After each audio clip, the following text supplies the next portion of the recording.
슬러지 계량입니다. 영어로 컨디셔닝이라고도 하는데 후속하는 공정을 보다 효율적으로 수행하기 위해서 행해지는 전처리와 같습니다. 하수 슬러지는 보통 농축 후 탈수하게 되는데 탈수 이전에 탈수성을 좋게 하기 위해서 계량하는 과정이 있습니다. 소화조가 있는 처리장이라고 하면 농축 후 소화를 거치고 소화된 슬러지를 탈수하는데 마찬가지로 이 단계 사이에서 슬러지 계량을 시행하게 됩니다. 즉 슬러지 계량은 탈수를 위한 전처리라고 할 수 있는데 이 고형물과 물을 효과적으로 분리해서 탈수를 보다 쉽고 효율적으로 진행할 수 있도록 실시하는 과정입니다. 슬러지 계량 방법으로는 세정, 열처리, 동결, 약품 첨가 등이 있습니다. 가장 많이 쓰이는 방법은 고분자 응집제를 첨가하는 방식입니다. 고분자 응집제를 폴리머라고도 하는데 이 폴리머를 주입하게 되면 슬러지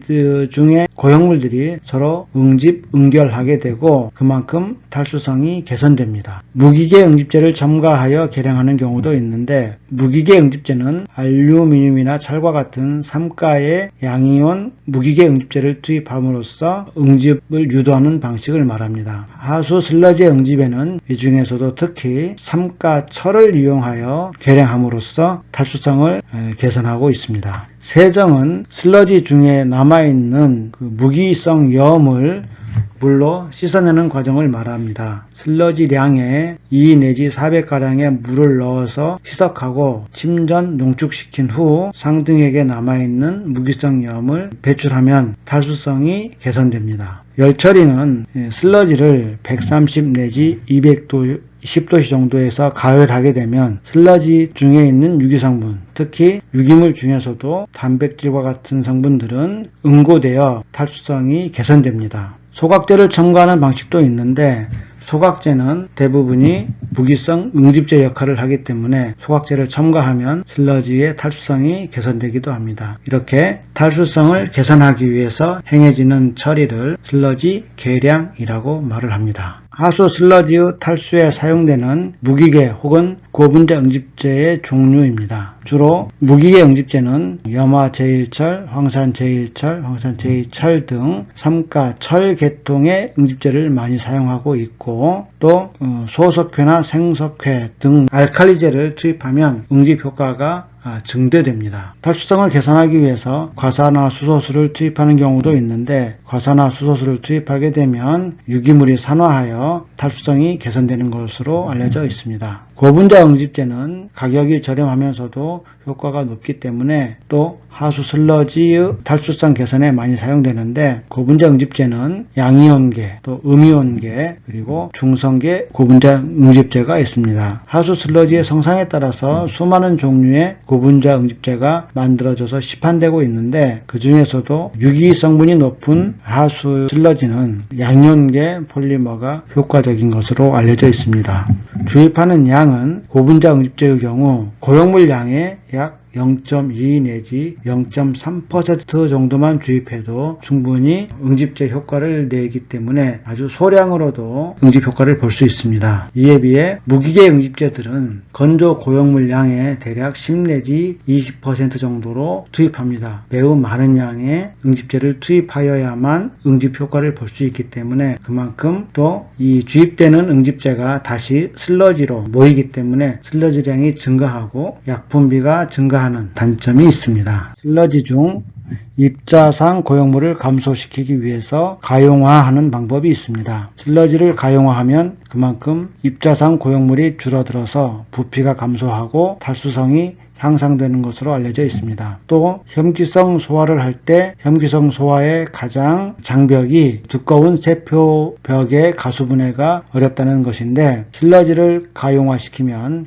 이 세포벽이 파괴되어 그만큼 혐기성 소화의 소화 효율이 증대됩니다. 즉 혐기성 소화의 전처리로서 가용화가 쓰이기도 합니다. 또 슬러지를 용해시키면 슬러지의 생분해성이 증가하고 또 탈수성도 그만큼 증대됩니다. 분해된다고 알려져 있습니다. 이 가용화된 슬러지를 하수 고도 처리로 유입시킬 경우 고도 처리의 유기물 소스, 즉 탄소원으로 사용이 가능합니다. 아래 그림은 하수 처리 공정에서 가용화된 슬러지를 고도 처리에 사용하는 예인데, 유입되는 하수가 질소나 인 고도 처리하는 공정으로 운전되고 고도 처리된 물이 방류되는 시스템이 있습니다. 여기에서 분리되는 잉여 슬러지가 있는데, 이 잉여 슬러지를 버리지 않고 잉여 슬러지를 감량화 또는 가용화 과정을 거칩니다. 그래서 용해된 슬러지를 다시 하수 처리 공정으로 보내게 되는데, 이렇게 가용화 단계에서 슬러지 안에 있는 유기물들이 액체 상태로, 즉 용해됨으로써 유기물이 증가합니다. 액상의 유기물이 공급하게 되면 이 유기물은 질소나 인 제거할 때 탄소원으로서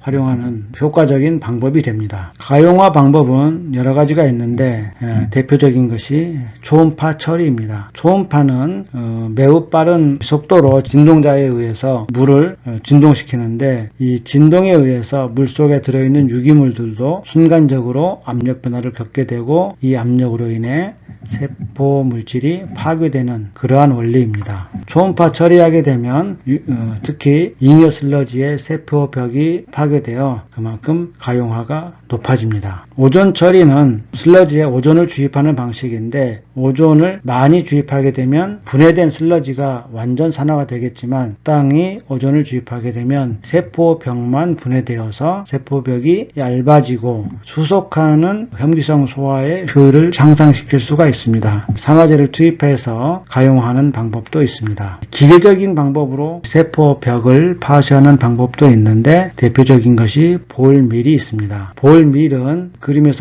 보는 바와 같이 쇠구슬과 같은 건데, 큰 통에 쇠구슬과 같은 것을 집어넣고 이 안에 슬러지를 넣어서 회전시키면 쇠구슬과 구슬 사이에서 슬러지가 마찰에 의해서 깨어지는, 즉 세포벽이 파괴되는 방식으로 용해가 이루어집니다. 제트 분사하는 방식은 슬러지를 고압으로 분사시켜서 벽에 부딪히게 함으로써 슬러지를 파괴하는, 세포벽을 파괴하는 방법을 말합니다. 수리 동력학적 캐비테이션을 이용하는 방법이 있는데, 특히 벤츄리관을 이용해서 세포벽을 파괴하는 방식도 있습니다. 벤츄리라는 것은 특히 관로에서 좁아지는 부분인데, 슬러지를 벤츄리관으로 고속으로 투입시키면 벤츄리 튜브 안에서는 가장 속도가 빨라집니다. 매우 빠른 속도로 고압으로 진행하게 되고, 이 벤츄리 영역을 통과하는 순간 부피가 늘어나면서 압력이 급격히 감소하고 이 슬러지가 확대되면서 동시에 세포벽이 파괴된다는 원리입니다. 이거를 캐비테이션이라고 하는데, 순간적인 압력 변화에 의해서 세포가 터지는